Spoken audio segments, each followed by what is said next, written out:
বৃদ্ধ অসহায় মাকে সাহায্য করতে গিয়ে যে এত বড় বিপদে পড়বো তা কখনোই ভাবতে পারিনি। দেখুন, আমি আর মামা চলে গিয়েছিলাম, কিন্তু এত বড় সাপের সামনে পড়বো তা কখনোই বুঝতে পারিনি। সম্পূর্ণ ভিডিওটা দেখতে থাকুন। এই সাপটাকে বিতাড়িত করলাম এবং বৃদ্ধ অসহায় মাকে সাহায্য দিয়ে তারপরে বাড়িতে আসলাম। দেখুন, এতগুলো বাজার করে নিয়ে গেছিলাম এই বৃদ্ধ অসহায় মায়ের জন্য, কিন্তু হঠাৎ করেই পড়লাম বিশাল বড় এই সাপের খপ্পরে। এই সাহায্যগুলো পাঠিয়েছিল মালয়েশিয়া প্রবাসী এক বড় ভাই। 2000 টাকা তার জন্য পাঠাইছিল, তার জন্য যথেষ্ট বাজার করে নিয়ে গেছি। ওনার তো আসলে বাজার করে দেওয়ার মতো কেউই নেই। আমি মাঝে মধ্যে গিয়ে ওনারে বাজার করে দিয়ে আসি আমার নিজের পয়সায়, এবং মাঝে মধ্যেই প্রবাসীরা ওনাকে সাহায্য করে। এই ঘরটা তাও প্রবাসীদের কল্যাণে, প্রবাসীদের টাকায় আমরা তৈরি করে দিয়েছিলাম, কিন্তু সাহায্য করতে গিয়ে যে এত বড় বিপদে পড়বো তা কখনো বুঝতে পারি নাই।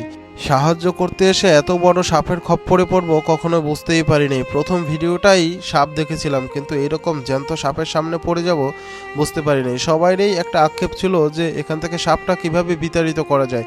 আমরা মামা ভাগ্নে দুজনে মিলে সেই কাজে সফল হয়েছি। আপনারা আমাদের জন্য দোয়া করবেন।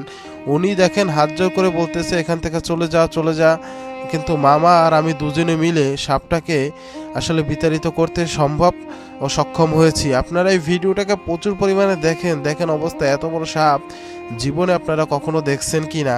আমি আর মামা দুজনে মিলে যথেষ্ট চেষ্টার পরেই এই সাপটাকে বিতাড়িত করলাম।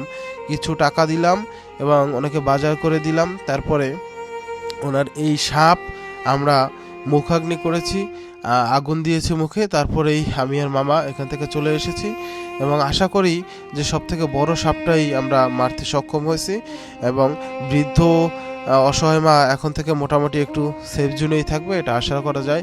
আমাদের ভিডিওগুলো ভালো লাগলে অবশ্যই লাইক, কমেন্ট, শেয়ার, সাবস্ক্রাইব করবেন, আমাদের পাশে থাকবেন এবং কমেন্টস করে আমাদের উৎসাহ দিবেন। যতটুকু ইনকাম করি তার থেকে চেষ্টা করি মানুষের পাশে গিয়ে দাঁড়ানোর, মানুষকে সাহায্য করার জন্য। এতগুলো মানুষ আসলে জড়ো হয়ে গেছে দেখেন।